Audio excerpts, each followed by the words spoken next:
Suleiman Al-Obeid, the Pelé of Palestinian soccer, hoped to keep playing until he was 50, but an Israeli tank shell dashed his dream a decade early, his family said. The shell killed the 41-year-old this week in southern Gaza while he was waiting in line to collect food. His widow, Doa Al-Obeid, called this the shock of her life. She clutches onto the number 10 shorts he wore for his Gaza club, Al-Shati, calling it the most precious thing left behind by him. It's one of the only mementos she has of her late husband. Many of his belongings were destroyed in a bombardment that hit their home earlier this year. Palestinian footballer Suleiman Al-Obeid has been killed in an Israeli attack in Gaza as he was waiting for food at a site run by the notorious Gaza Humanitarian Foundation on August the 6th. The 41-year-old was known as the Palestinian Pelé after the famous Brazilian footballer. Now, Liverpool's Mo Salah has criticised Europe's football governing body, UEFA, for posting a tribute without revealing how the former international player died. Adrift in a Boat says instead of blaming UEFA, Mohamed Salah should have blamed Israel directly and called out the genocide. Maybe he's worried about his pay packet. Well, I like to say the glass is half full rather than half empty. I had a lot to say about Mohamed Salah on the show and right across social media. Millions of people heard me. And within 48 hours, Mo Salah did say something.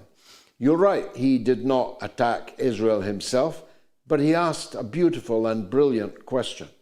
UEFA had put out a condolence note on the death, as they put it, of Palestine's national football team captain, but without mentioning that he hadn't died, he'd been killed, murdered, without mentioning where he'd died, killed, murdered, without mentioning who killed him, murdered him, and what he was doing at that moment when they killed, murdered him. Right now, UEFA has been very coy. I think their statement was a bit of a surprise because over the past almost 2 years, what UEFA, what FIFA, what FIFPro, the Players' Union position has been complete silence. But it prompted Mo Salah, Liverpool's Mo Salah, of course, to share the post with a comment from Mo.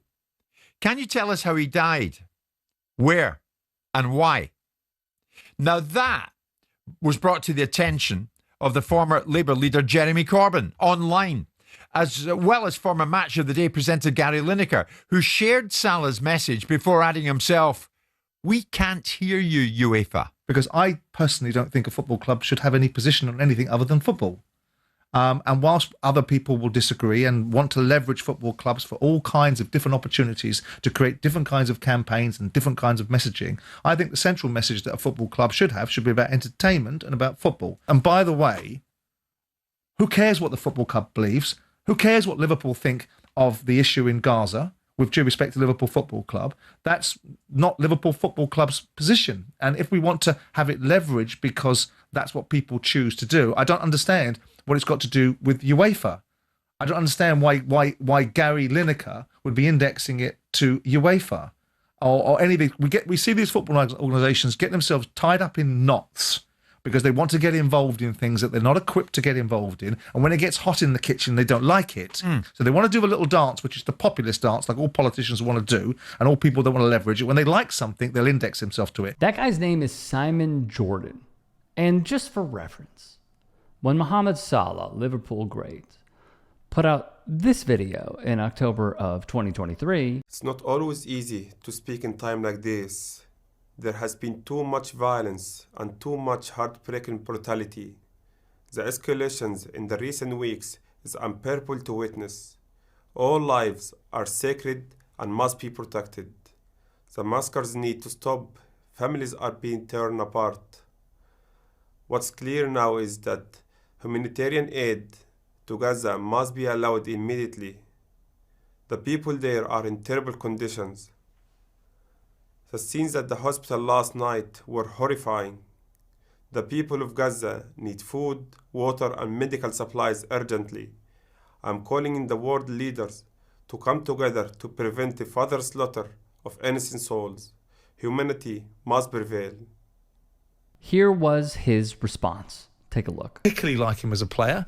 I don't particularly like certain things about him. I didn't like some of the things that he said recently about conflicts and altercations in other countries when he's popped up, when it's been something about a particular ethnicity that he has a belief in. But those are sort of moot points. Those are background noise. It is very clear where he derives his politics from. He wants this sense of neutrality. He does not want clubs speaking out. He does not want players speaking out. He thinks there is a way to separate sports and politics when really they have been intertwined for not decades, centuries. So Simon Jordan, awful stuff. On behalf of this story, it all began with that tweet from UEFA, where they said farewell to Suleiman Al-Obeid, the Palestinian Pelé, a talent who gave hope to countless children, even in the darkest times. Immediate red flag. Farewell? He's not retiring, he's gone forever. And then Salah, who has caught some flack, which I do understand to a certain degree, though speaking out is the absolute least that someone could do. And what I think a lot of people lost in his tweet when he said, "Can you tell us how he died, where, and why?" is this. We did that over and over and over again. We did that because the mainstream press in Western media would not say it. So I think he actually took what could almost be deemed a slogan at this point and put it above UEFA's tweet. And UEFA continues to act in pure cowardice fashion by not correcting it. Now, it should be noted, according to Reuters, the PFA, or the Palestinian Football Association, said that Obeid, 41, was killed by an Israeli strike that was targeting civilians waiting for humanitarian aid. In all, according to ABC, 662 athletes and scouts have been killed since October of 2023. 325 players, coaches, administrators, refs, and club board members in the Palestinian soccer community have died. And NBC wrote about 1,400 Palestinians have been killed while seeking food aid. It is clear. It cannot be more clear. And I think what gets me personally is that so many in my community still just won't acknowledge it. They just continue to go on business as usual as we are watching a G-side taking place in 4K.